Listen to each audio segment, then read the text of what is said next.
Um último respiro antes de uma grande virada. Em uma frase, é isso que o investidor Jim Rogers espera para os mercados nos próximos tempos. Jim, como gosta de ser chamado, criou décadas atrás o Quantum Fund em parceria com o mega investidor George Soros e é reconhecido globalmente pela sua habilidade com commodities. Ele concedeu uma entrevista exclusiva ao InfoMoney em que falou sobre guerra na Ucrânia, alta de juros nos Estados Unidos, fim do dólar e oportunidades de investimentos. Confira. Jim, thank you so much for joining us here at InfoMoney. Mariana, I'm delighted to be here. I'm a fan of you, I'm a fan of information, and I'm certainly a fan of money. Great. So let's go. Jim, you have said recently that you expect a big recession and the worst bear market in a lifetime. Can you detail to our audience your outlook for economy and the markets? Well, throughout history, we've had recessions every few years. We've had bear markets, declining markets every few years. So I hope that that's not a surprise to anybody. What I have said was the next one, in 2008 and 2009, we had a very bad problem because of too much debt. Mariana, since 2009, the debt everywhere has skyrocketed. So what I have said was the next time we have a recession, it's going to be the worst in my lifetime because the debt is so much higher now. I'm not trying to scare people. I'm just telling you a few facts. And if you know the facts, you might be prepared. Great. And when do you see this recession and bear market probably coming? Mariana, you watch InfoMoney, they'll tell you. Yes. I would suspect it'll happen sometime this year or next. In the U.S., it's been the longest we've ever had without a recession, without a bad market. So we're overdue. I mean, it doesn't have to happen, but it always has. So I would suspect probably, my view is, and who knows, maybe we will have peace soon. That will cause one last big move up in the market, big move up, and then later this year or next, it'll all come to an end. Hmm.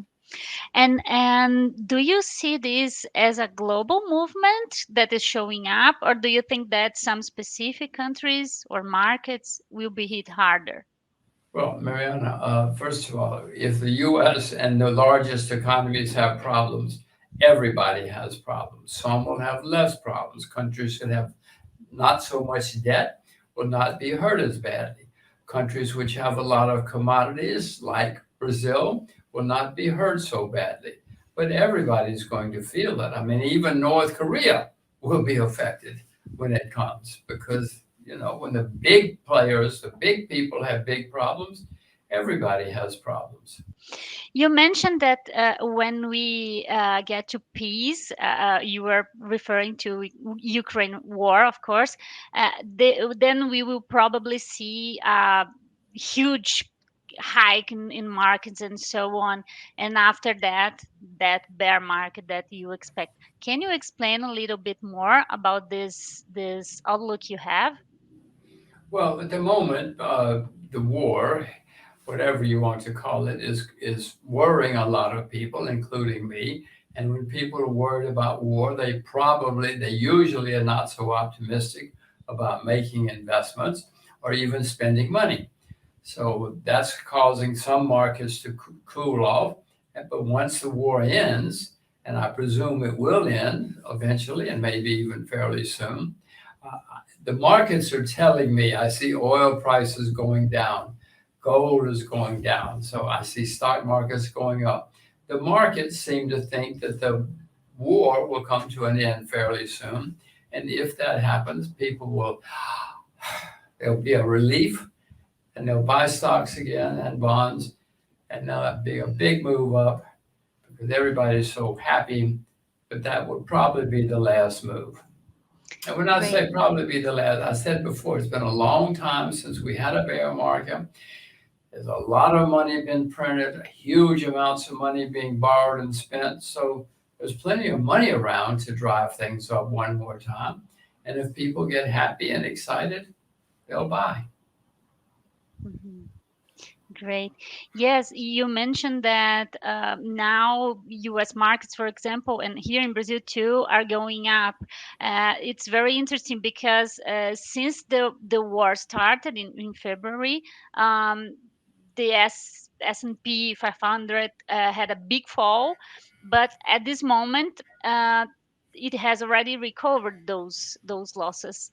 And I'd like to know why that was so fast, and how long can we expect this movement keeps going on?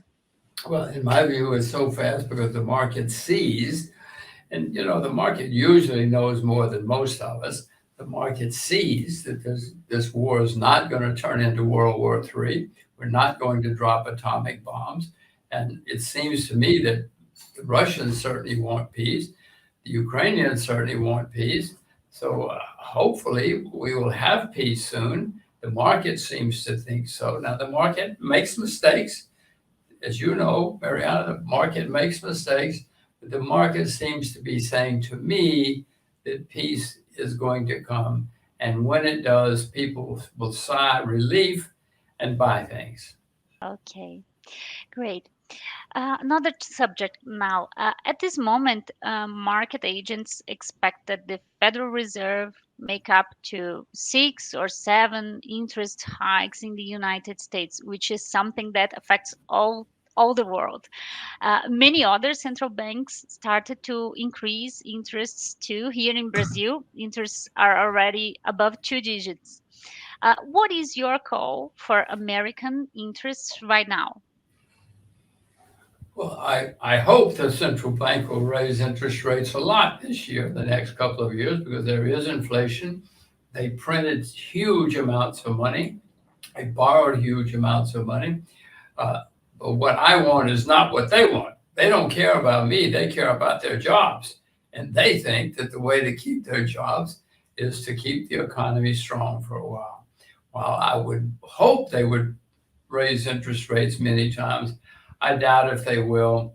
What will happen, Mariana, once they start raising interest rates, and after 2 or 3 times, the market might get worried and go down, and then they will get worried about their jobs, and they will stop raising interest rates, and they will calm things down for a while, and that would probably be the last big move up.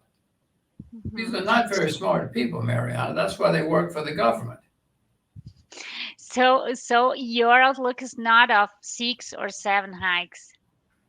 Now, it might be, but it'll take a longer time. It's not going to be 6 or 7 hikes this year, because once it starts and markets go down, they get scared.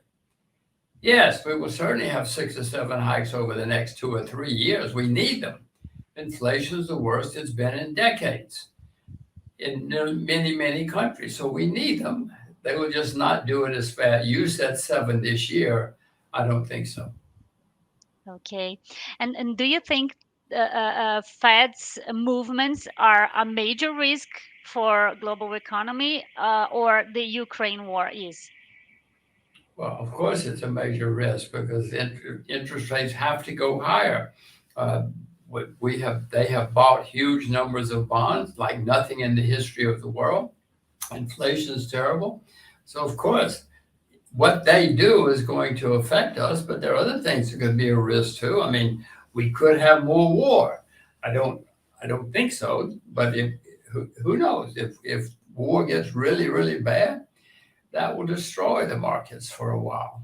The war and the sanctions too? Well, the war in the same, yeah, but we can have more than one war. I mean, I don't think Portugal's going to go to war with Italy, but we could have more than one war in other places. Okay. Yes, there's a lot of talk about the consequences of the war, and the sanctions that the United States and other countries imposed to Russia for the American dollar. I'd like to know your opinion about the dollar nowadays. Well, Mariana, when you have the world's reserve currency or the world's international medium of exchange, it's supposed to be neutral. The US dollar is supposed to be perfectly neutral so that anybody, anywhere in the world can use it for anything. Then it's neutral. But Washington, America, started changing the rules. They have started saying, if we don't like you, you cannot use the US dollar. So that means a lot of people saying, wait a minute. That's not the way. So now many people are looking for something to compete with the US dollar. They were already, because America started this before. And so now it's accelerating. It's accelerating the move for some countries to try to find something else to compete with the dollar. Russia, China, Iran, India, Brazil, many countries are looking for something to compete with the dollar. This will now go much faster. Mhm. And by the way, it means, the world's had many reserve currencies over the past 1,000 years. None lasted more than 100, 150 years. The US dollar's coming to the end time-wise, so this will just accelerate it. The US dollar has been there a long time. It's time for something else to come along, and this will accelerate it. Mhm. Do you think this is the end of the dollar, let's say? Well, we will still have US dollars. I mean, the pound sterling was the world's reserve currency for, the 19th century and even into the 20th century. It's still there, but it's no longer anywhere near the world's reserve currency. So the dollar will not disappear, but it will lose its status as the world's reserve currency. And what do you think? Which do you think is another competitor that could become this international reserve currency?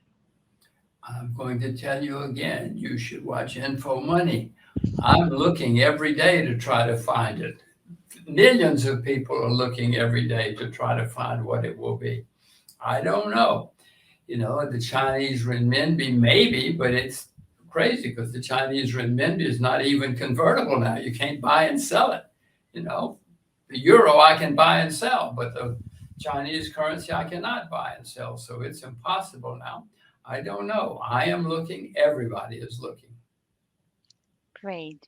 So, facing this scenario, how do you think investors should protect their portfolios in an environment like that? Well, I'll tell you what I'm doing, but people should only invest in what they know about themselves. They should not listen to other people. Then if something goes right, you know what to do. If something goes wrong, you know what to do. I mean, I will tell you that I own silver and I will buy more silver if it continues to go down. I own commodities because when there's inflation, the price of commodities goes higher. So if you own the things that go up in price, you protect yourself. So commodities, mainly commodities, silver, gold, things like that. That's the main place I am trying to protect myself.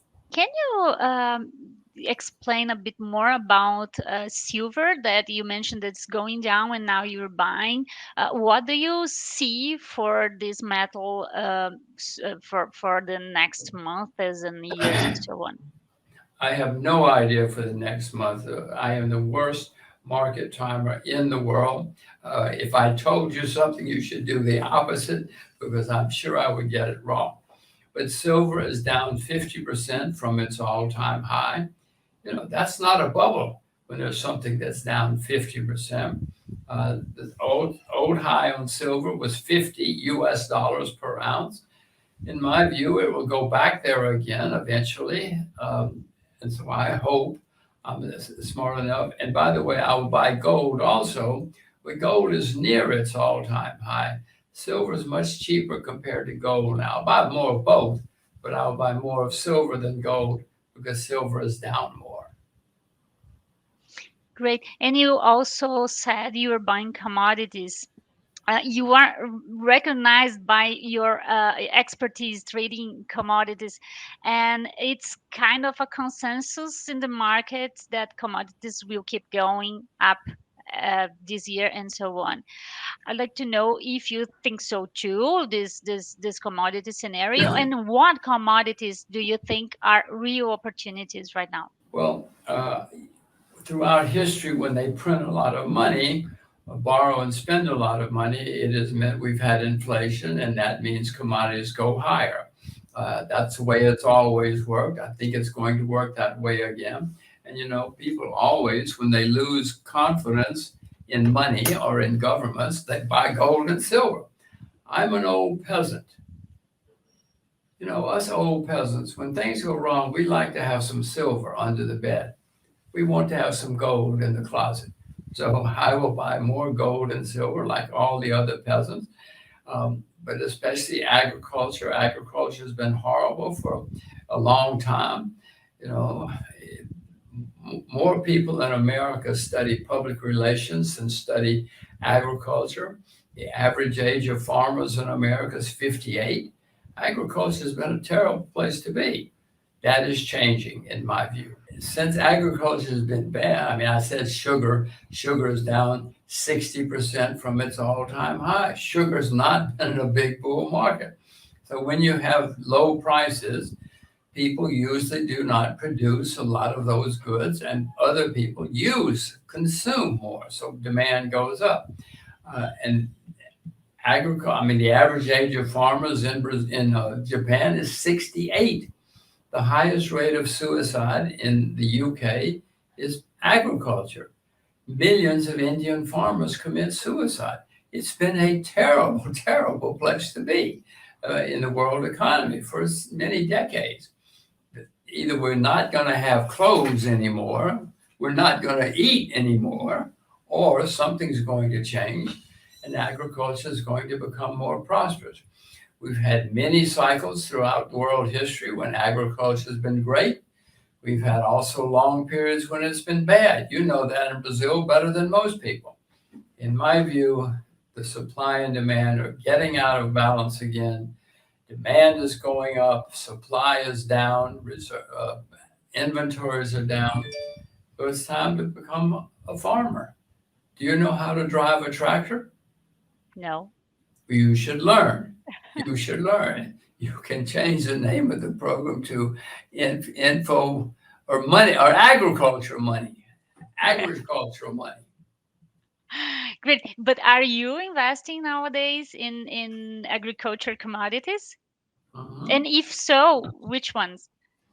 Well, many studies have shown them if you invest in an index, you're going to do better than most investors. And I'm lazy. First of all, I know the indexes are going to do better than most people, and it's an easy way to invest in commodities. On the New York Stock Exchange, there's RJA. It's it's a basket. It's an index of agricultural stocks. Of agriculture, it's cotton, rice, wheat, corn, maize, everything, coffee, everything. So I have been buying, and I own another one called RJI, which has all commodities. So I prefer these days to buy the indexes because I know I'm going to do better than most people. Great. And it's easy. It's easy. Yes, of course. Great. And still talking about commodities, what is your call for oil that has already traded around $130 this year? Well, the all-time high on oil is 150 US dollars per barrel. So we're still down 20% from its all-time high. I expect oil prices to continue to go higher. The known reserves of oil have been declining for a long time. We had fracking that came along and stopped that for a while, but fracking became a bubble. Now fracking's still around, but people know that you have to pay your bills. You have to make money if you're going to frack. So there will be more oil coming, but not enough because the reserves all over the world continue to decline. And yes, we're going to have electric cars probably, but so what? It's not going to change this week, this year. It takes a long time. And speaking of electric cars, an electric car uses 4 or 5 times as much copper, much more lead, much more lithium than a gasoline car. So if we have electric cars, demand for other things is going to go up a lot. More commodities. Great. So we will still see oil going up, and not only oil, but copper and aluminum and so on. Well, that's my view, and that's why I'm investing in commodity indexes on the New York Stock Exchange. It's they will outperform most people, and it's simple. Great. And are you buying stocks anywhere? I haven't bought any stocks recently. I am looking, of course. I would like to buy shares in Russia, but I cannot. The exchange is closed. I have learned in my life that if you invest when there's a war going on somewhere, you're probably going to make a lot of money eventually, but I cannot invest there now. I am looking for places. I would like to invest in Venezuela, but it's illegal for me to invest there. Some markets are closed, but I'm looking. Okay. Yes, you said you'd like to buy Russian stocks, and many Western companies have left Russia. Some of them under the pressure of their consumers, and some banks and some asset managers also decide to leave the country or not to invest there anymore. As you said, you probably see opportunities in Russia right now, even if it is a hated market at this moment. I'd like you to explain your views about the country and about investing in the country too. Well, I have found that if you invest in a place that's hated or an industry that's hated, you might make a lot of money. Uh, I don't think Russia is going to disappear. I think that Russia's been there for a few thousand years. I suspect it's going to survive. And I suspect there will be peace again someday. You know, once upon a time, we had a big war between America and Japan. But now they're our friends. Now many people invest there and many people make money. The world changes. You know, foreign relations change. They always have. That's what one of the major lessons of foreign relations is. It's always changing. Our friends today may be our enemies tomorrow, and vice versa. So, since I think that Russia is going to survive somehow, I would like to find opportunities there. It's impossible now for many reasons, but I am attracted to disasters when I see them. I don't always invest in a disaster, but I start looking. Okay. Did you buy stocks here in Brazil? Do I what? Here in Brazil, are you buying stocks here in Brazil I or no? don't have any investments in Brazil. One of the reasons I said before, and you said, Brazil is a huge commodity country. Well, I've been buying the commodities directly by buying the indexes. It's easier for me to buy the indexes. But Brazil, Brazil should do certainly less badly than most people because you're a great commodity country. Okay. So that's it, Jim. Thank you so much again for taking your time for this interview. And you should learn to drive a tractor. Yes, I'll try. Okay? But change the Okay. name of your company to Agricultural Money. Okay, great. Okay? Thank you so much. Thank you. Anytime. Let's do it again sometime. Yes, of Thank you. course. Thank Bye you. Thank bye. you.